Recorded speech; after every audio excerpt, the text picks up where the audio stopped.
É muito interessante ver isso. Em Ipuã aconteceu a mesma coisa. Um irmão sugeriu um trecho e outros dois irmãos falaram: nossa, eu estava pensando nesse mesmo trecho. E não que eu estivesse pensando em 3 João, mas o assunto tem muita relação com o que eu escolhi para falar quando fui convidado a falar aqui para vocês hoje. Eu vou começar lendo primeiro em Romanos, capítulo 14 de Romanos. Eu vou usar esses dois trechos como base para discorrer sobre o que eu vou falar. Romanos 14, versículo 19. Sigamos, pois, as coisas que servem para a paz e para a edificação de uns para com os outros. Agora em Efésios, capítulo 4, versículo 1. Rogo-vos, pois, eu, o preso do Senhor, que andeis como é digno da vocação com que fostes chamados, com toda a humildade, em mansidão, com longanimidade, suportando-vos uns aos outros em amor, procurando guardar a unidade do Espírito pelo vínculo da paz.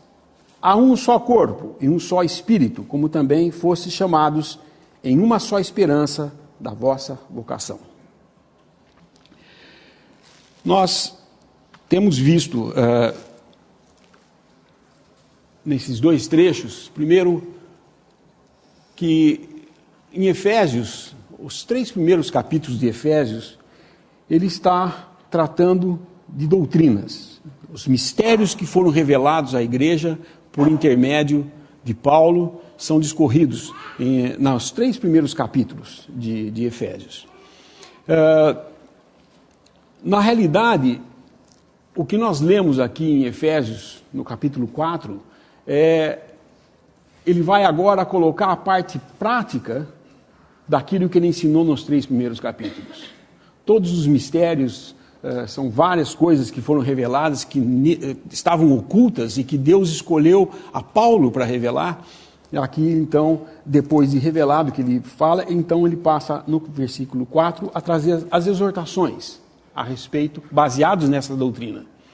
E a principal, eu creio, se bem que na palavra de Deus tudo é importante, mas eu creio que aqui é de fundamental importância para os nossos dias, essa exortação que nós temos aqui, a respeito da unidade do Espírito. O que é a unidade do Espírito?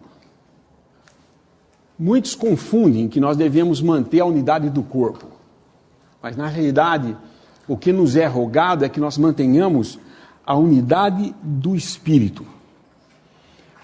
O irmão traduziu assim: é aquela em que o Espírito de Deus está formando para expressar a verdade de um corpo.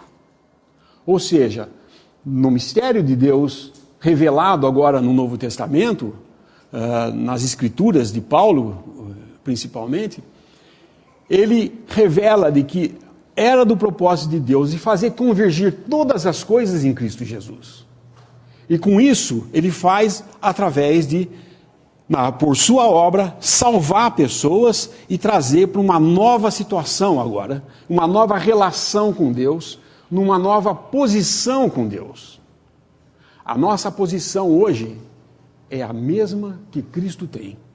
Nós estamos, segundo o que nós vemos em Efésios, que fala sobre a nossa posição, nós estamos assentados nos lugares celestiais em Cristo Jesus. E vocês notem que em todas as cartas de Paulo, a palavra é em Cristo Jesus. Tudo é em Cristo Jesus, porque fora dele nós não somos nada. Fora dele nós não somos nada. Tudo que temos está nele. Ele é o centro das nossas atenções, ele é o centro de Deus, porque ele é da vontade de Deus de convergir todas as coisas, não só nós, todas as coisas vão convergir. A obra de Cristo na cruz serviu não só para salvar pecadores, ou para juntar nós como igreja, e nós temos o privilégio de ser a igreja, não, porque por meio da obra de Cristo também Israel vai ser restaurada, e no milênio Cristo vai reinar, e eles vão estar lá na terra, com Cristo reinando e a igreja mostrando a glória de Cristo nos céus, reinando com Ele também. Tudo depende da obra de Cristo. Toda criatura que Deus criou, os animais que hoje sofrem e gemem pelo pecado do homem, porque animal nenhum pecou, mas eles sofrem pelo pecado do homem. Os animais morrem também, ficam doentes, passam necessidades, mas Deus vai restaurar todas essas coisas e tudo vai convergir para esse que é nada mais do que o Criador de todas as coisas. Então, a importância de nós entendermos o corpo de Cristo, quem mantém é Deus. É inabalável, imutável, não existe força nesse mundo ou no universo que possa quebrar essa unidade do corpo de Cristo. Porque foi Deus quem fez. Porém, a unidade do Espírito não é Deus quem mantém. Ele pede que nós mantenhamos essa unidade. Então, a Deus, Ele preserva a unidade do corpo de Cristo. Nós temos que preservar a unidade do Espírito no vínculo da paz. Então, nós vemos que a paz na Assembleia é uma coisa que Deus quer que tenha. E, logicamente, nós sabemos que o que o inimigo quer é que não haja paz. Uma Assembleia que está em conflitos, uma Assembleia que tenha problemas, e esses problemas existem. Muitos aqui são novos, alguns vivem em cidades isoladas onde não tem uma Assembleia, ele não sabe o que é viver numa vida de Assembleia, mas o dia que viver vai saber que vai ter problemas. Muitos deixaram as denominações por problemas que eles tiveram lá na denominação, achando que agora, reunido ao nome do Senhor, já não tem mais problema, está tudo resolvido. Não, gente, porque o problema não é lá ou aqui, é o homem. Onde quer que o homem esteja, vai haver problema, porque a carne ainda está presente. Mas Deus não quer isso, Ele quer paz. E então, esse versículo que nós lemos em Romanos, fala exatamente disso. Vamos voltar em Romanos 14. Sigamos, pois, versículo 19, as coisas que servem para a paz e para a edificação de uns para com os outros. As coisas da paz.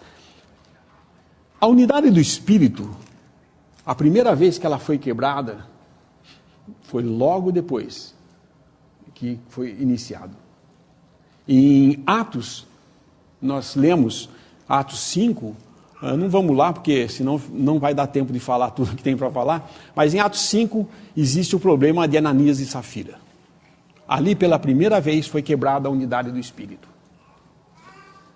Todos vendiam as posses, tudo que tinham, e depositavam aos pés dos apóstolos.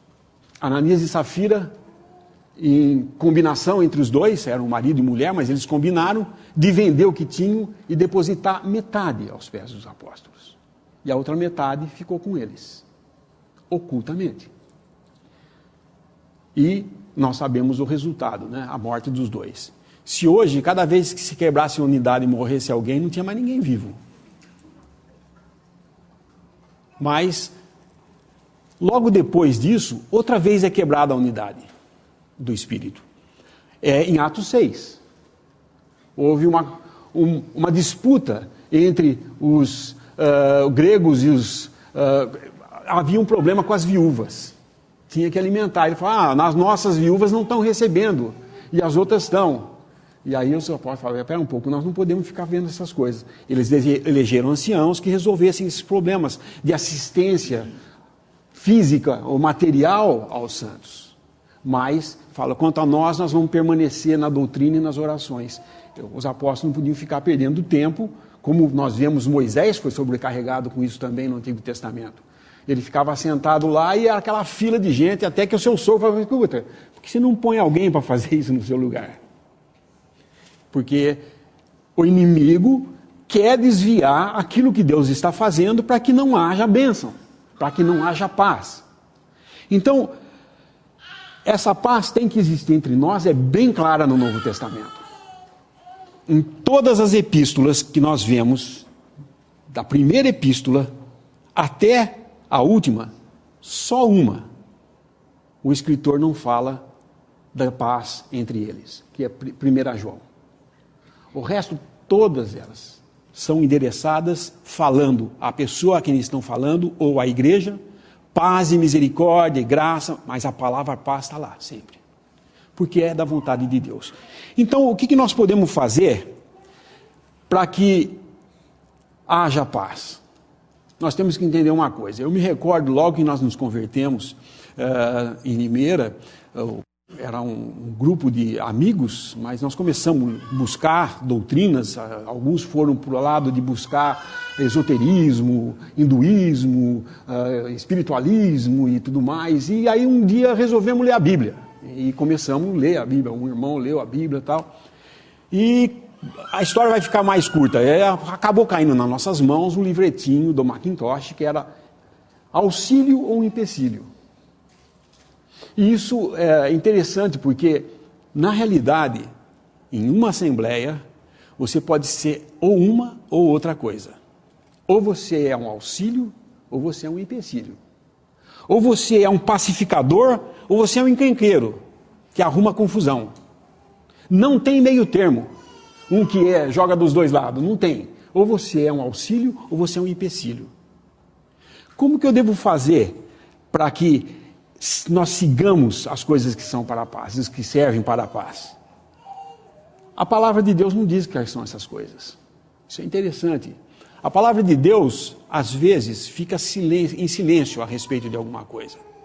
Geralmente, irmãos, quando vocês forem ler alguma coisa na palavra de Deus, e você vê que não tem nada mencionando, a maioria das vezes é porque Deus quer que haja exercício da parte nossa, para saber quais são essas coisas. Não vai estar escrito, listado, como é fácil no PowerPoint, está tudo ali. Eu não vou errar nada aqui porque eu estou seguindo. Eu não posso mais confiar na minha memória. Eu não costumava nunca fazer isso. Eu sempre, eu vinha e falava a queima-roupa, como se diz. Mas eu já não tenho mais a memória de lembrar os versículos, às vezes me confundo, mas é normal da idade, né? Mas o que nós vemos é que a paz que era necessária entre nós, por haver essa polarização, sempre haver, ou você está auxiliando, ou você está atrapalhando em alguma coisa, nós não sabemos quais são essas coisas. Então, como que eu vou chegar a conhecer essas coisas? Se vocês quiserem conhecer as Escrituras, é através das Escrituras que vocês devem entender as Escrituras. Nós não compreendemos as Escrituras através de estudos filosóficos. Vamos estudar toda a mitologia grega. Vamos estudar tudo sobre filosofia, sobre teorias de... Não, isso nunca leva você a Deus. A verdade de Deus está na palavra de Deus. E é aí que nós devemos conhecer.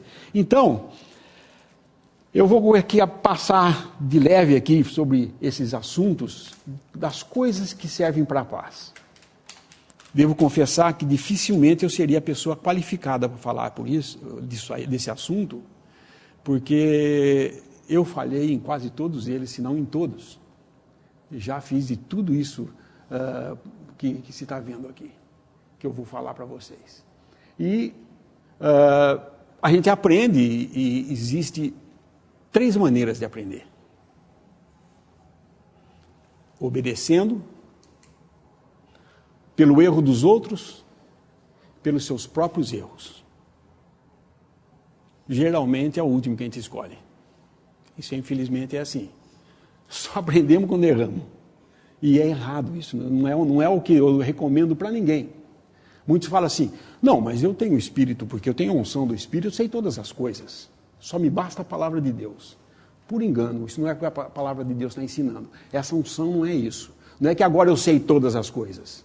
A unção me protege do maligno, porque ele estava no assunto falando a respeito de falsos profetas que estavam querendo levar eles para o caminho errado, falsos mestres. Então o que ele fala, a unção do Espírito mostra qual é a verdade.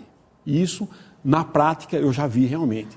Pessoas analfabetas que não sabem ler, então eles não têm as Escrituras para ler, como nós temos a capacidade de ler e entender as Escrituras. E bate na casa dela, de domingo de manhã querendo vender sentinela. E uma irmã, uma vez falou, olha, eu não sei o que eles estão vendendo, mas me soou estranho, não é o meu Jesus que eles vieram vender aqui não. E mandou embora. O que é isso? É a unção do Espírito. Não precisava ela saber todas as doutrinas, tudo, nada disso. Apenas ela crê em Jesus como Salvador, ela tem a unção e ninguém vai enganar ela porque Deus não permitirá. Mas isso não quer dizer que porque eu tenho a unção e já sei todas as coisas, que eu não vou ler o Darby, não vou escutar o que o Lineu está falando, não vou mais na Assembleia. Se fosse assim, se essa unção fosse isso que significasse, por que Deus fala que dentre os dons que Ele deu para a igreja está o de mestre e doutor? Para que mestre e doutor se você não precisa? Porque não é verdade a interpretação desse versículo, ok? Então, apesar das falhas, eu sinceramente acho que mesmo assim, tendo falhado como falhei, essas coisas devem ser trazidas para o nosso próprio exercício. Não cheguei a falhar como Pedro. Pedro negou o Senhor. E o que nós vemos em Pedro? O Senhor conversa com ele e dali em diante ele é outro homem. Por que ele é outro homem? Ele aprendeu com toda a força e a atividade que ele tinha, de que ele não era tudo isso que ele pensava que ele era. E ele teve que ser reprimido diante de toda a Assembleia por Paulo. E ele guardou rancor?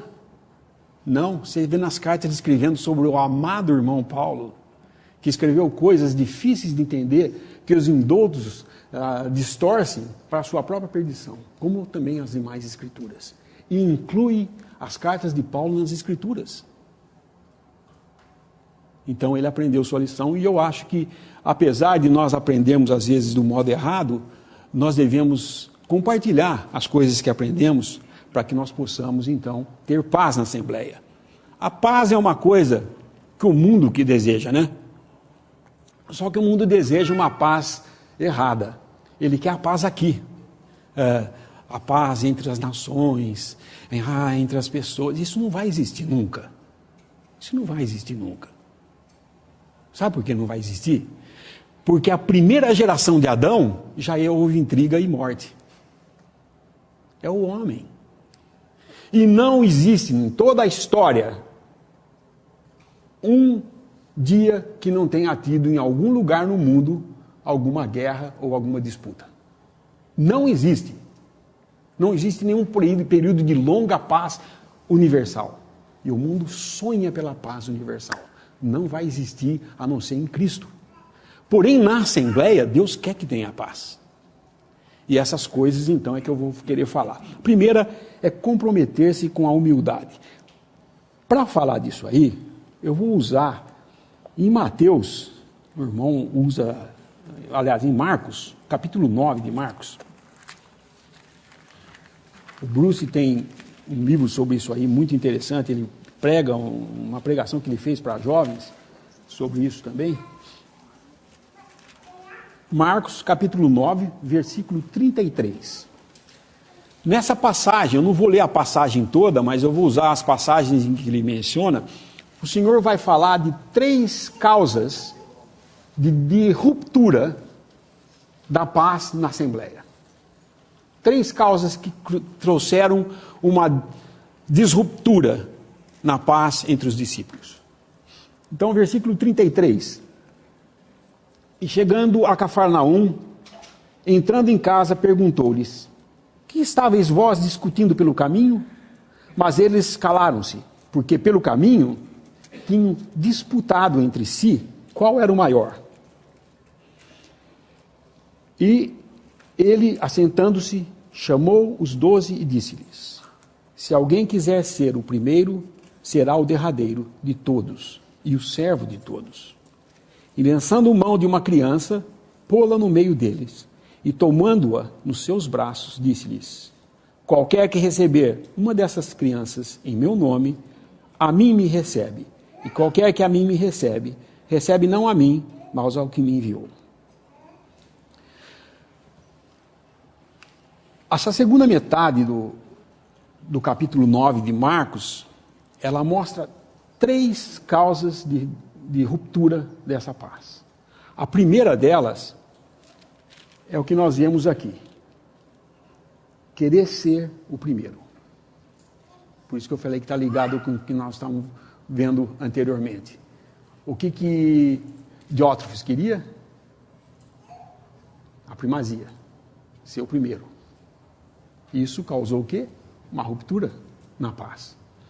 A ponto de João ter que falar para Gaio, continua fiel aí, porque ele vai continuar fazendo isso, expulsando os da Assembleia, não recebendo os irmãos. Como que o Senhor vai tratar isso para eles? O Senhor aponta a causa e dá o remédio. Sempre vai ser assim. O remédio para esse problema de ser o primeiro está em que o Senhor se assentou. Interessante isso. Ele assentou para falar com os 12. Isso mostra a sua posição perante os discípulos, que falou, eu vou ficar aqui. Existe uma palavra em português que é condescendência. Essa palavra condescendência é, sendo alguma coisa, descer ao nível da outra pessoa para ficar com ela e auxiliá-la. Isso Deus faz por nós. Não que ele se torna mais baixo, mas ele assenta e fala para nós num nível que nós possamos receber e ver o exemplo. E com isso então ele ensina. Quem quer ser o maior? Ele senta diante deles e fala, se alguém quiser ser o primeiro, será o derradeiro de todos e servo de todos. Essa era a solução. Você quer ser o primeiro? Sirva. Sirva. Abaixe-se e ceda. O orgulho é uma coisa difícil de se tratar. Eu vou falar mais à frente, um pouquinho a mais desse orgulho, mas que é o contrário da humildade, né? O orgulho é uma coisa que, queira ou não, nós parece que fomos ensinados desde pequenos a ter isso. Nós somos ensinados a galgar posições, a ter uma situação que todo mundo fala, essa pessoa. E isso é muito traiçoeiro. Porque às vezes nós não reconhecemos, nós não vemos em nós mesmos o nosso orgulho. Nós conseguimos facilmente detectar nos outros, sem sombra de dúvida. Mas em nós mesmos é difícil.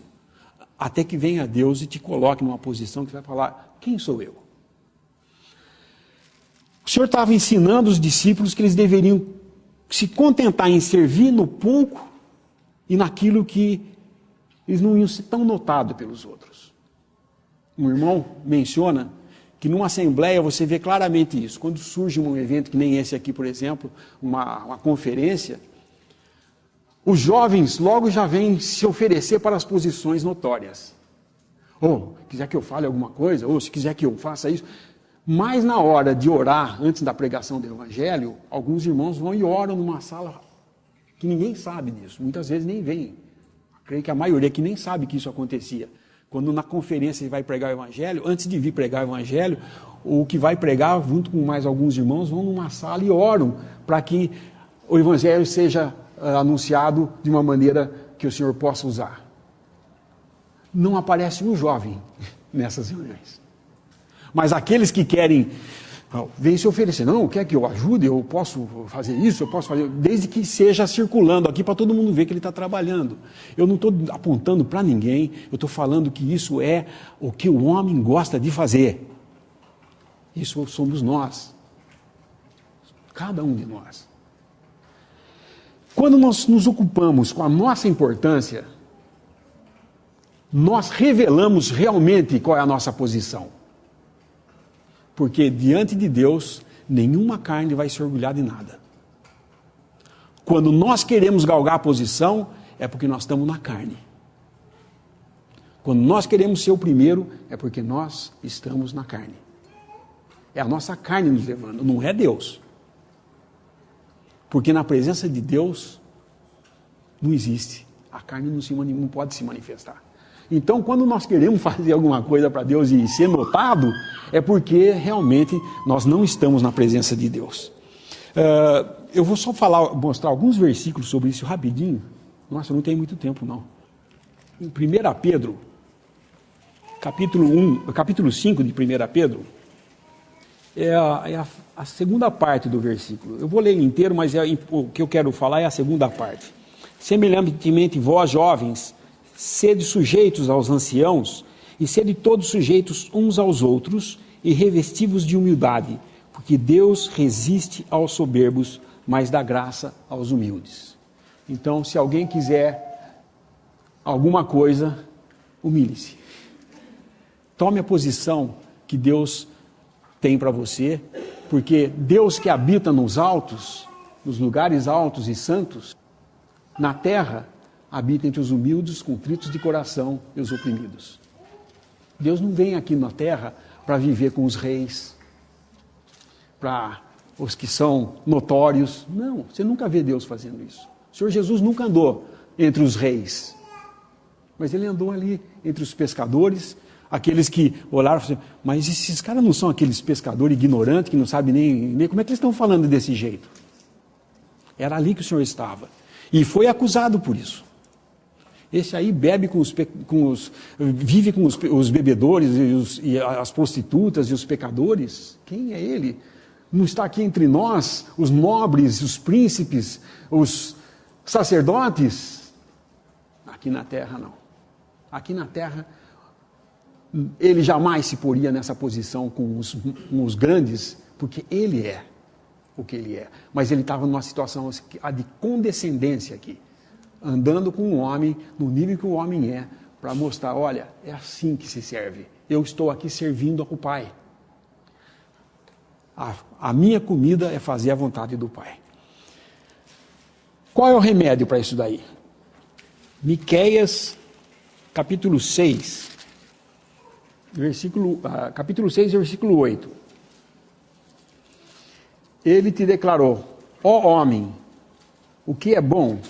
O que é que o Senhor pede de ti, senão que pratiques a justiça e ames a beneficência e andes humildemente com teu Deus? Então a solução para o orgulho é andar com Deus. Porque se você anda com Deus, ali o orgulho não tem lugar. A carne não tem lugar. Então a comunhão com Deus é fundamental nessa situação. A segunda coisa, voltando lá em Marcos, capítulo 9, enquanto o Senhor estava ali mostrando a sua condescendência, chamando uma criança, tanta coisa para fazer, ele tinha tempo para pegar uma criança, colocar no seu colo e falar assim, quem receber, que nem eu recebo essa criança, recebe a mim, e quem me receber, recebe ao Pai, aquele que me enviou. Ele fala, o João entra na história e pergunta, no versículo 38, e João lhe respondeu, dizendo-lhe, mestre, vimos um que, em teu nome, expulsava demônios, o qual não nos segue, e nós lhe o proibimos, porque não nos segue. Jesus, porém, disse, não lhe o proibais, porque ninguém há que faça milagre em meu nome e possa logo falar mal de mim. Porque quem não é contra nós, é por nós. O que é a cena que está acontecendo aqui, qual é? Por que esse comentário de João, e por que eles tiveram essa atitude, dizendo, vimos um homem que em teu nome expulsava demônios, o qual não nos segue, e nós lhe o proibimos porque não nos segue. Proibiram o homem de fazer isso. Por que eles fizeram isso? O que levou eles a ter essa atitude? Volta um pouquinho, nesse mesmo capítulo, e dá uma olhadinha o que aconteceu no versículo 18. Um homem que levou seu filho, e este, onde quer que o apanha, despedaça-o e ele espuma. Ele está falando do seu filho. E range os dentes, e vai se secando. E eu disse aos seus discípulos que o expulsassem, e não puderam. Ele tinha um filho possesso, um filho que tinha um demônio, ficava mudo, e ele tinha convulsões, e Ele levou lá para os discípulos e eles não conseguiram expulsar. Que frustração. De repente vem outro que não segue a gente, não está com a gente, e ele está expulsando demônios, gente. Pode parar. Quem não vai fazer isso não? Aqui não. Aqui nós só fazemos isso. Mas eles não conseguiram fazer. A frustração é que todo espírito crítico critica aquilo que ele não conseguiu fazer. Todo espírito crítico critica aquilo que ele nunca foi. Basta ver crítico de arte. Procura ver qual quadro um crítico de arte tem que é famoso. Nenhum, porque se ele tivesse, ele não seria crítico, ele seria pintor. Crítico de cinema, crítico do que vocês quiserem. O crítico é aquele que aponta os erros daquilo que ele nunca conseguiu fazer. Ele só sabe na teoria, mas na prática ele sabe botar defeito só. E nós estamos cheios disso em nós. Como é fácil achar defeito nos outros. Como é fácil achar defeito nos outros. Mas, e nós? O espelho fala tudo para nós ou não? Porque isso existe em nós. E existe isso na Assembleia. Esse espírito crítico nada mais é do que o ego por trás de nós. Nada mais do que o ego. Vou mostrar como é o ego. Olha o que João fala.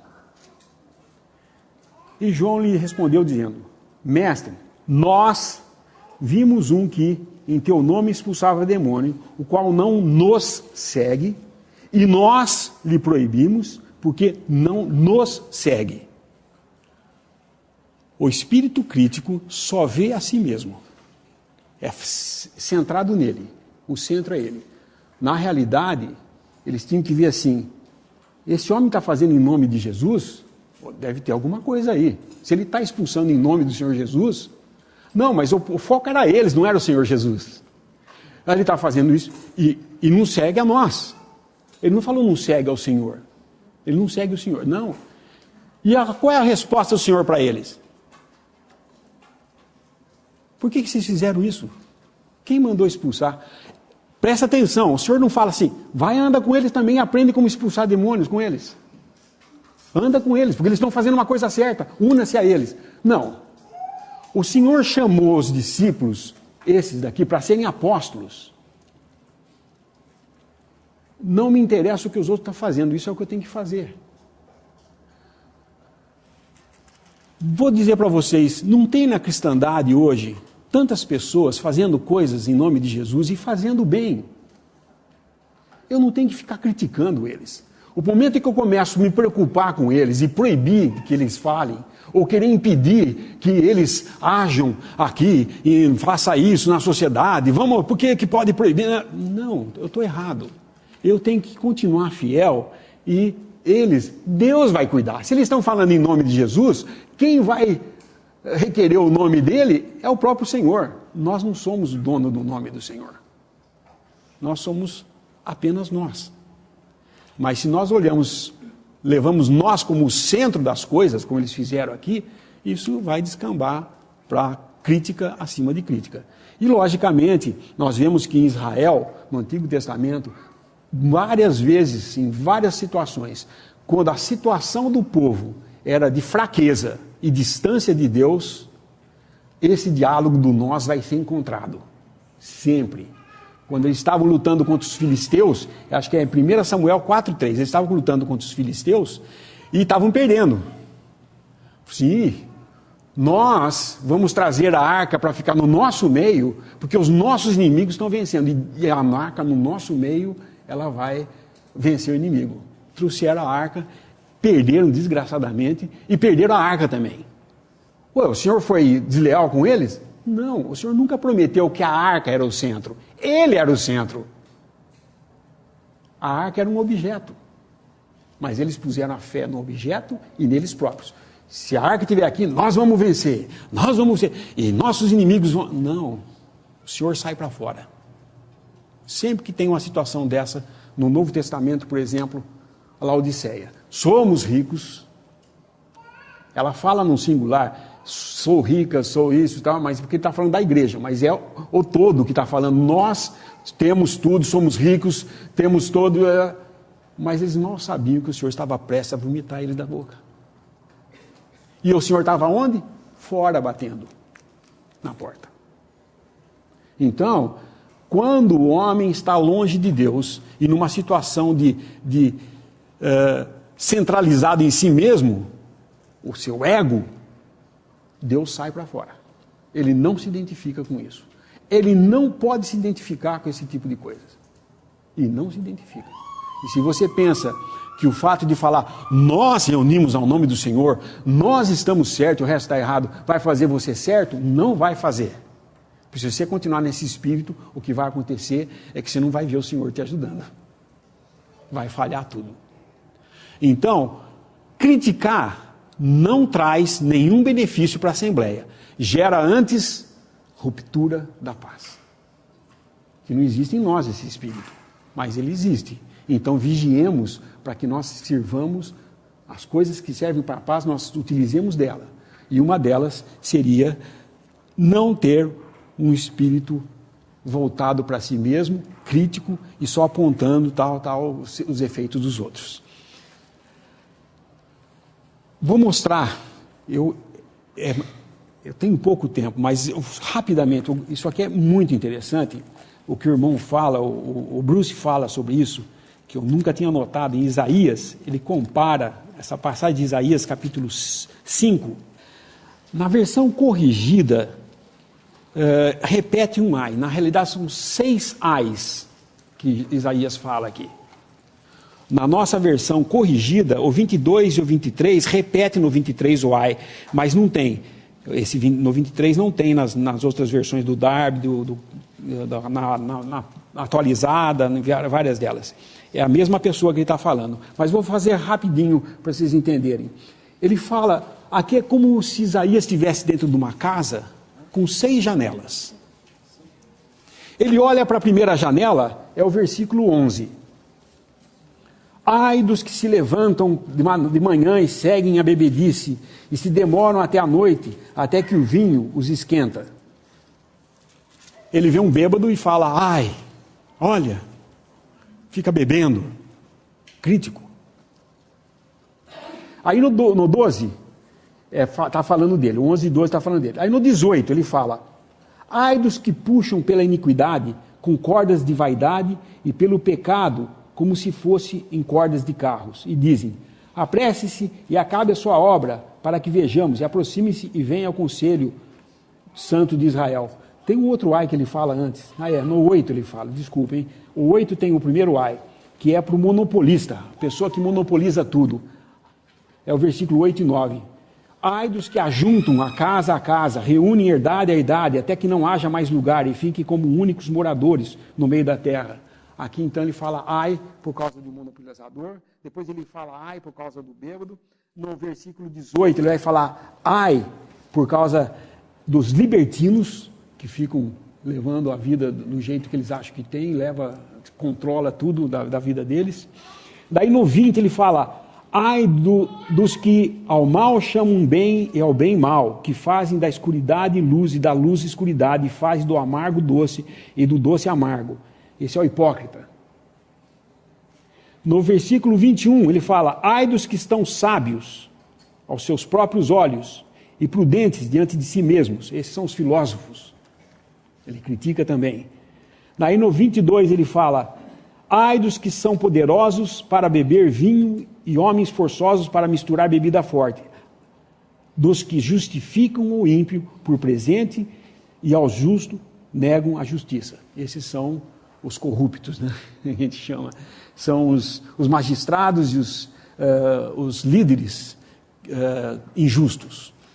6 janelas. Para cada uma que ele olhou, ele viu uma coisa e falou, ai, ai, ai, ai.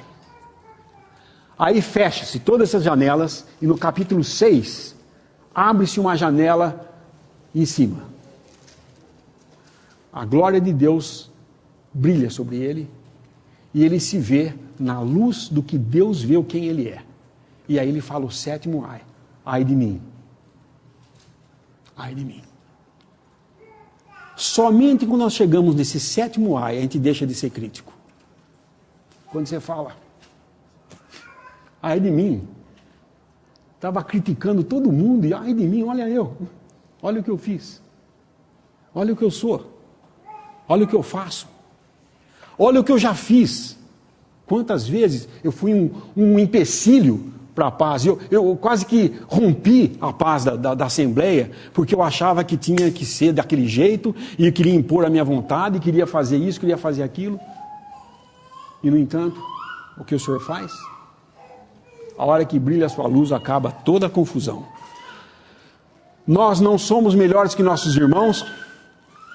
Só depois que Isaías assumiu que ele tinha o ai nele, ai de mim, que não sou nada, aí o Senhor pode usar ele. No próximo versículo 9, no capítulo 6, no versículo 9, ele fala, então disse ele, vai e diz a esse povo, ouvis de fato e não entendeis, e vedes em verdade e não percebereis. O Senhor agora tem um homem que está pronto para sair falar para ele. Isso é mais ou menos o que ele fez com Pedro. A hora que Pedro viu quem ele era, chorou amargamente.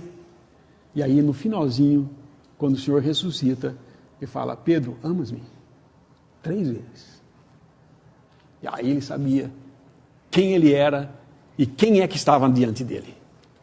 Enquanto nós não tivermos isso, nós podemos sim ser um crítico feroz dos nossos irmãos.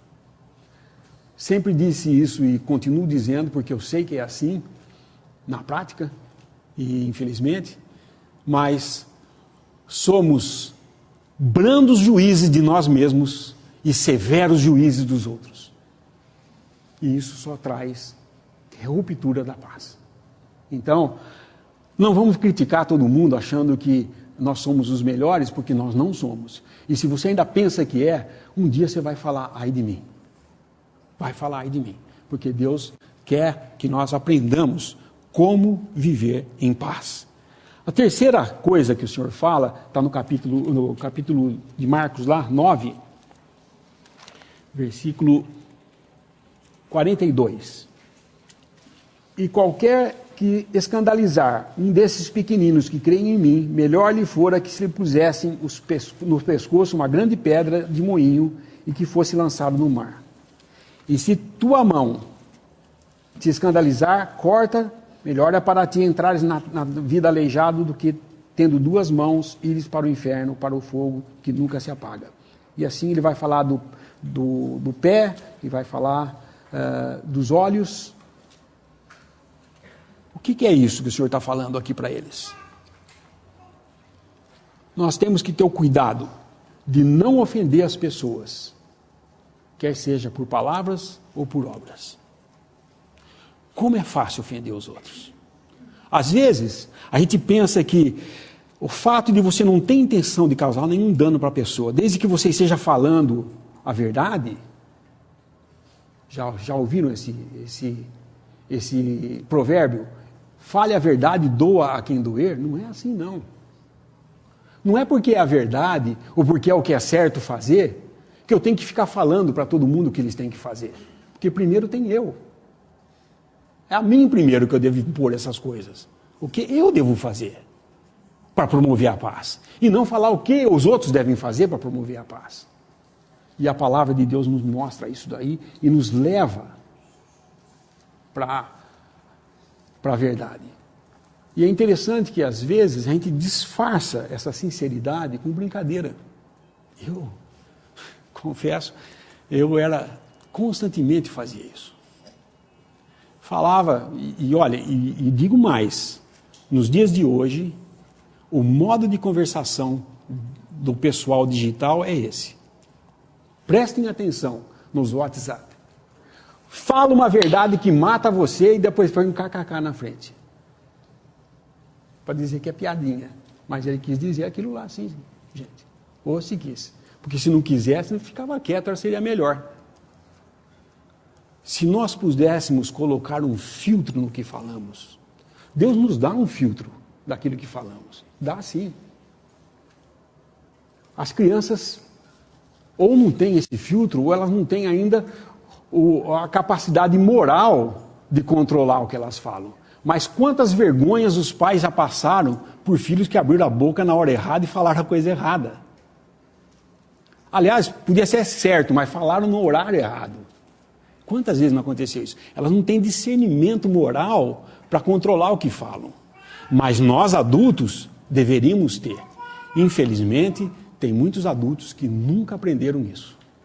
Falam por quanta junta tem, abre a boca para atacar, para denegrir o nome do outro, e isso traz uma ruptura da paz na Assembleia. Porque se você ofende alguém, você está sendo correto? Ainda que seja com a verdade, porque tudo tem o seu tempo. Não é porque o irmão, a gente estava conversando agora lá fora, né? O irmão, o meu sogro, né? Ele sempre falava para nós a respeito desse tipo de coisa. E uma vez ele falou, irmão, eu sei que hoje não existe milagres, né? Deus não faz nenhum milagre. Mas se entrar alguém na Assembleia e ressuscitar um morto em ordem e decência, eu não posso falar nada. Eu vou limitar o que Deus pode fazer? Eu não posso limitar. Nós, às vezes, queremos limitar o que Deus pode fazer, mas não é assim. Eu tenho que entender que, ao seu tempo devido, cada um vai aprender. Cada um de nós aqui está em diferentes níveis de maturidade nas coisas do Senhor. Um recém-convertido não pode querer ter a maturidade de alguém que está há 40 anos nesse caminho. Apesar de que muitos estão há 40 anos e parecem imaturos ainda. Mas o que eu estou dizendo é o seguinte: estamos em níveis diferentes, não tem jeito. Eu não posso esperar que todo mundo vá entender a mesma coisa que eu estou falando, seja ela de nível muito alto ou muito baixo. Porque nós estamos numa escola. Quem é recém-convertido está no alfabeto. Quem está na faculdade não vai ficar falando beabá ainda. Certo? E mais um detalhe, nem eu vou descer a verdade ao nível do mais baixo aqui para poder atingir todo mundo. Não é isso que Deus quer. Cada um vai ser ensinado por Ele de acordo com o que Ele ensina através da direção do Espírito Santo. Mas certamente eu devo tomar cuidado para não ofender meus irmãos. Nós temos que aprender com o Senhor isso. Ele fala, vinde a mim, que sou humilde, manso e humilde de coração. O que significa isso? O irmão traduz que humildade mantém o ego lá embaixo e a mansidão cede lugar para os outros. Isso é humildade e mansidão. A mansidão não ofende e a humildade não se ofende. Quando alguém é ofendido, você pode despertar nele uma revide. Como eu citei o exemplo de Pedro. Pedro poderia muito bem estar falando de Paulo. Bom, aquele Paulo que me criticou na frente de todo mundo uma vez, sendo eu quem eu era, escreveu lá uns negócios difíceis e tal. Não, meu amado irmão Paulo, ele não guardou rancor. Mas nós podemos estimular o rancor nos irmãos, tratando eles de um modo incorreto.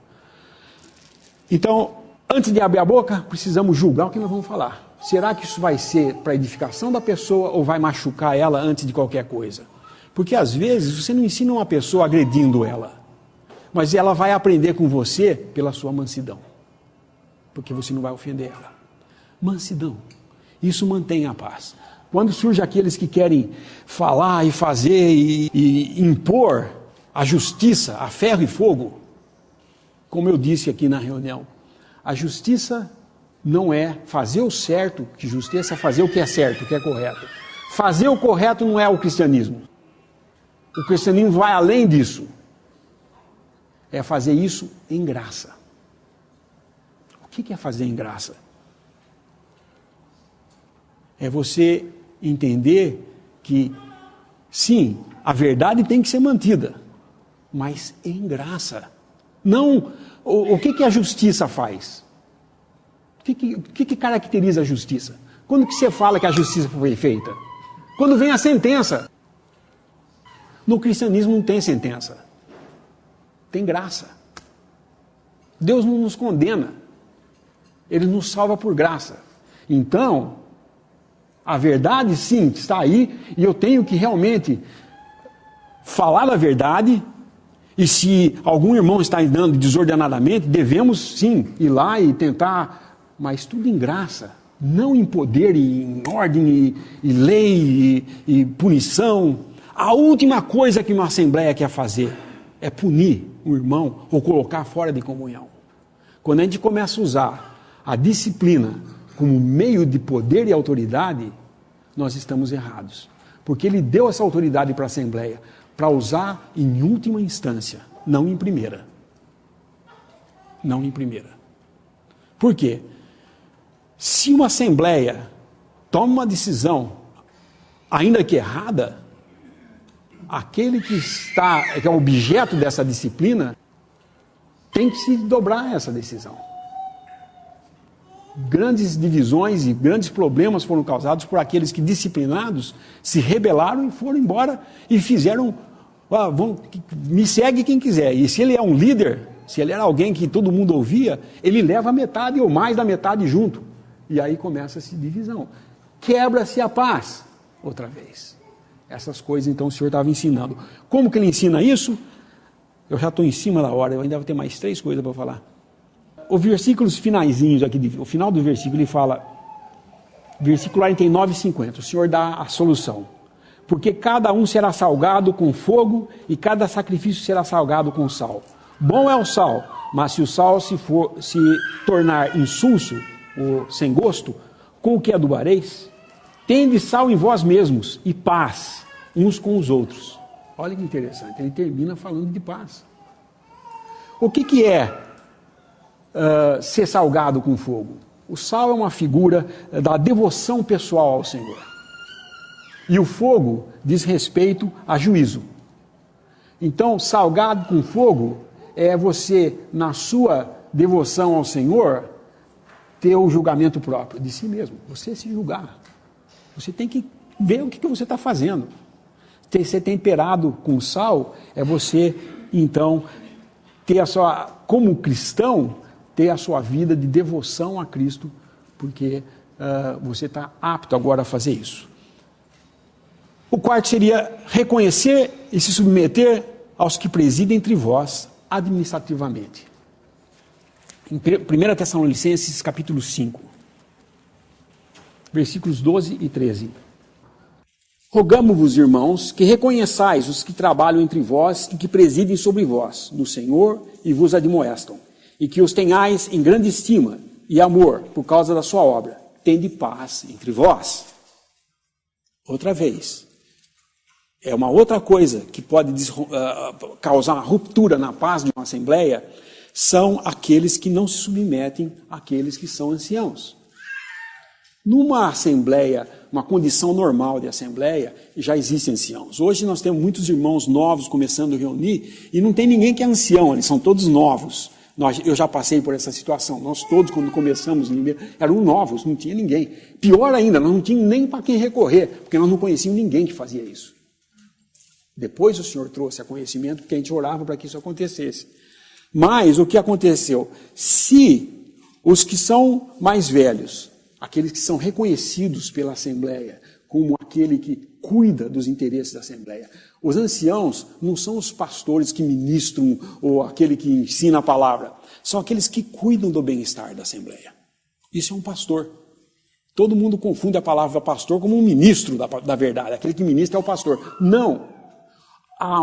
A atividade do pastor é no rebanho. É ir lá ver se o rebanho está bem, se está faltando alguma coisa, está ausente da reunião, vou visitar ele, ver o que aconteceu na casa dele, precisa de alguma ajuda, como é que está a saúde, irmão, vamos orar por tal, visita, isso é um pastor.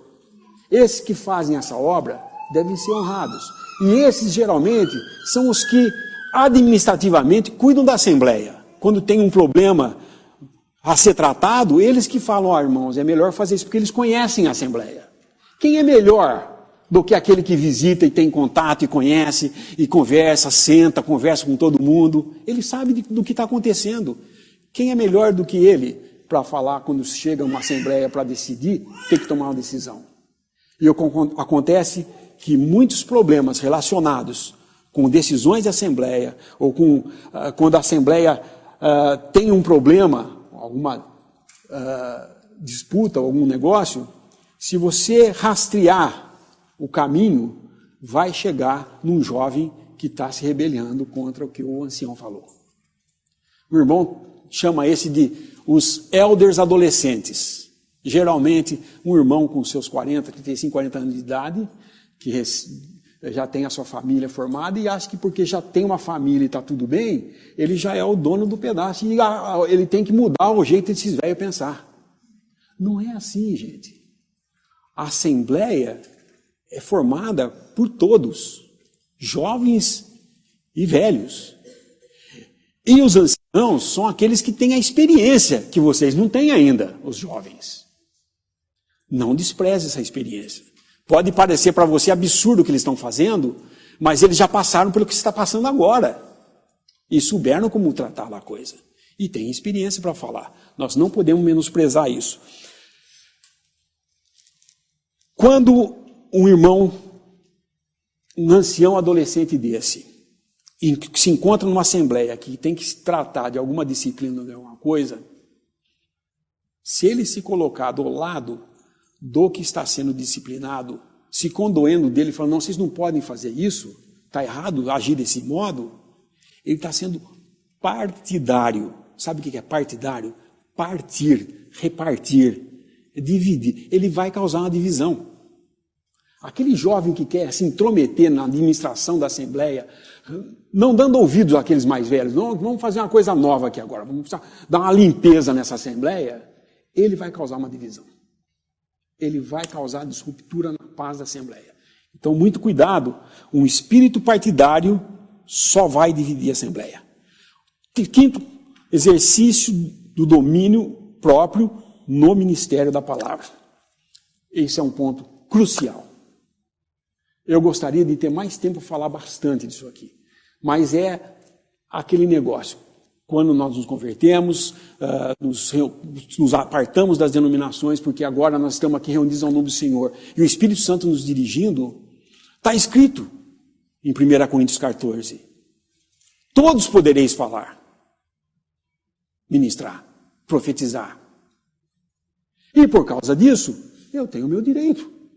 E então, chegar na reunião, é aquela briga de quem vai falar. Fica cada um fala. E todos os assuntos, se você juntar, não são iguais. Cada um está falando um negócio. Deus é, por acaso, criador de confusão? Não. Então tem alguma coisa errada. Quando existe numa assembleia pessoas querendo falar porque gostam de ouvir a própria voz e não dirigidos pelo Espírito Santo, aí vai haver ruptura da paz. Então, muito cuidado. Não é que todos poderem profetizar, está dizendo que todos devem profetizar. A possibilidade de todos têm essa habilidade, podem ter isso aí, se o Espírito Santo dirigir. Não é que porque eu sou todos, eu tenho o direito. É minha vez agora, em questão de ordem.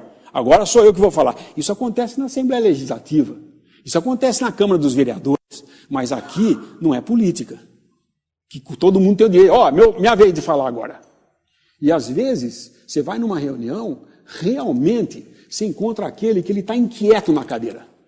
Ele quer falar e não dão lugar para ele. E aí o que acontece? Está com sarna. E você sabe que no Antigo Testamento, um levita com sarna estava desqualificado para o ministério. É uma figura do homem que quer falar a todo custo. Porque ele quer falar, porque ele acha que o que ele tem que falar é muito importante. E ele fala e ninguém entende o que ele falou. Que tristeza. Então, irmãos, quando nós estamos reunidos, existem coisas que podem nos dirigir a fazer do modo em que não haja ruptura da paz. 3 coisas que nós vemos nessa passagem de 1 Coríntios 14. Nem vamos lá, vocês acho que conhecem a maioria de vocês. São 3 coisas que regulam os irmãos quando estão reunidos ao nome do Senhor em assembleia para ministério. Dá lugar à liderança do Espírito. tem que ser guiado pelo Espírito, não pelo direito de falar. O direito todos têm, mas pelo Espírito, não pela carne. Ou não porque é direito, ou não porque eu quero ser o primeiro, eu quero ter minha posição, eu quero que todo mundo me ouça, ou eu quero sair na internet. Vão ouvir meu vídeo. Gente, se vocês pensam que isso não pode passar no coração de um cristão, pode sim. Todos querem ser grandes, porque nós fomos ensinados a isso. Você tem que ser grande, filho. Você tem que ser alguma coisa na vida. Foi o que sempre falaram. Mas nas coisas do Senhor, o que Ele falou, você tem que se humilhar. Você quer ser alguma coisa? Sirva. Não seja servido. Já vi irmãos requerendo da Assembleia amor. Vocês não me estão dando amor. Onde na palavra de Deus fala, busque o amor? Não. A ordem é, ame. Não fique buscando o amor. Ame. Mas nós queremos ser amados. Nós fazemos inversão das coisas. Sempre nós invertemos as coisas. E isso traz ruptura. Segunda coisa, o espírito dos profetas estão sujeitos aos profetas. Ou seja, não é porque você tem o dom, você obrigatoriamente tem que falar. Não. Você pode controlar quando você vai falar ou não. Muitas vezes esse pessoal vinha para mim, você ficou quieto na reunião hoje, você devia ter falado alguma coisa. Espera um pouco. Você é o Espírito Santo? Isso é entre eu e Deus. E mesmo que eu tenha alguma coisa para falar, eu devo me conter, se eu acho que não é a hora certa de falar. Eu não sou tomado pelo Espírito Santo em uma convulsão incontrolável que eu tenho que falar tudo para todo mundo e todo mundo tem que calar na hora que eu falar. Não é assim. Não é assim. Tudo é feito para a edificação e ordem. Se tiver ordem, se tiver edificação, fale 2 ou 3. Essa é a terceira coisa que orienta uma assembleia reunida. Fale em 2 ou 3 e os outros julguem. Aqui, esse julguem é no sentido de os outros julgarem que se ele está se descontrolando e não está falando pelo Espírito, ele começa a ser uma pessoa que começa a causar ruptura na paz da Assembleia, porque quando ele começa a falar, ele não para mais, e uma reunião que era para ser pequena, como eu estou fazendo agora, ficou grande, mas não foi culpa minha, hein? O assunto é muito bom. Esse controle pode ser silenciado. A Assembleia tem a autoridade de silenciar o irmão que está se excedendo na palavra. Mas não como punição. Falar, irmão, seria melhor você ficar quietinho. Se ele ceder a isso e entender, pronto, foi dado o recado, ele aprendeu. Se ele se rebela, revela quem realmente ele era. Por que ele estava querendo falar tanto? Talvez ele só queria falar tanto porque ele ficou emocionado no falar e naquele impulso acaba falando. Nós podemos falhar nisso. Mas a solução para isso é que nós devemos nos submeter ao Espírito Santo e saber que nossos espíritos estão sujeitos a nós mesmos. Eu não tenho um espírito incontrolável que ninguém consegue segurar. Ah, gente, para que agora veio minha palavra, vocês têm que escutar. Isso daí para mim é outra coisa, não é cristianismo não. A última, desarmar a maldade com atos de bondade. Em Romanos 12, é a última, rapidinho eu vou ler e a gente vai terminar isso aqui, tá? Romanos 12, versículos 18 a 21. Se for possível, quanto estiver em vós, tende paz com todos os homens.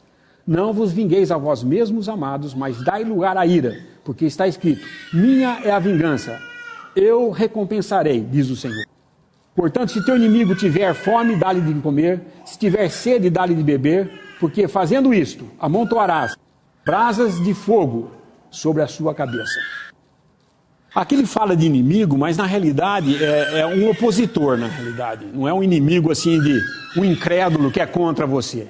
É um opositor que na Assembleia, infelizmente, existe. Aqueles que se desentendem, que não conseguem ficar junto na mesma sala. Sai faísca quando estão os dois juntos.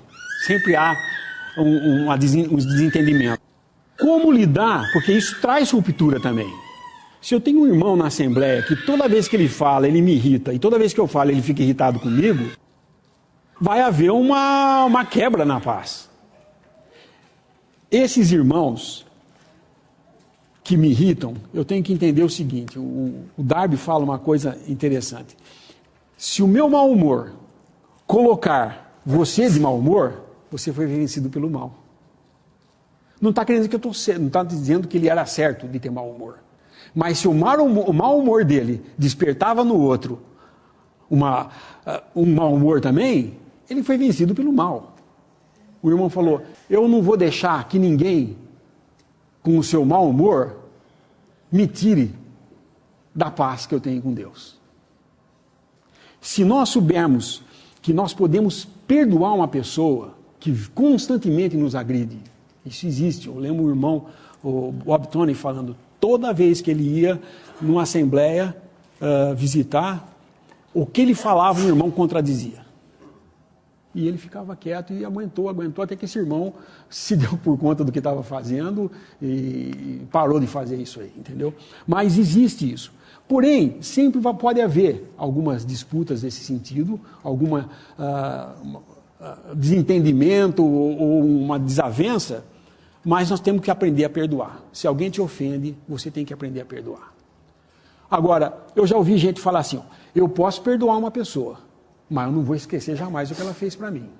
Isso significa dizer, em uma palavra, eu não perdoei. Tá? Não se iludam que isso é uma fantasia de que está certo. Eu perdoei, mas eu não vou nunca esquecer o que ele fez para mim.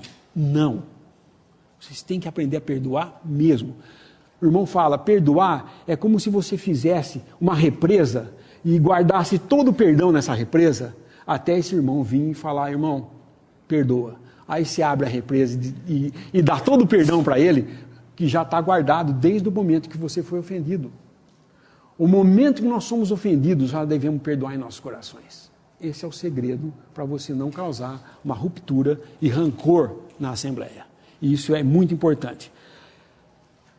Enquanto isso, se alguém me ofendeu e eu estou na minha, e ele ainda não se apercebeu do que ele fez, o que eu posso fazer para ajudar? Com o mal, eu pago com o bem. Com isso, você acumula brasas sobre a cabeça dele, e ele vai ver, puxa vida, eu contra o cara, e ele estava fazendo tudo isso por mim, eu não sabia. Porque, olha, vou dizer a verdade para vocês, quantas vezes você criticava um irmão, não gostava dele por causa da atitude dele, e mal sabia que esse irmão era o que estava te ajudando. Quantas vezes isso aconteceu? E isso é triste, porque nós perdemos a grande chance de estar junto por tanto tempo fazendo as coisas para o Senhor, para a honra e glória do seu nome. Mas, de qualquer forma, quando nós fizermos isso, nós estaremos fazendo a nossa parte de manter no vínculo da paz a unidade do Espírito. E assim nós não vamos causar entre nossos irmãos a ruptura da paz. A Assembleia pode viver como deveria viver, para ser a expressão da unidade do corpo, mantido aqui na terra, pela unidade do Espírito Santo no vínculo da paz. Nós mantemos a unidade do Espírito. A unidade do corpo é manifestada ao mundo por meio de nós mantermos essa unidade do Espírito. É muito importante que mantenhamos a paz na Assembleia. Não é como, por exemplo, aquele irmão aquele alemão que eu falei. Não me interessa se a Assembleia vai dividir ou não, eu vou continuar batendo que isso é certo que eu estou fazendo. E dividiu. Então nós não podemos pensar nunca que nós podemos sair dessa ileso, porque toda vez que houver uma divisão na Assembleia, há tristeza, porque nós falhamos como testemunho. E falhamos vergonhosamente. Vamos dar graças.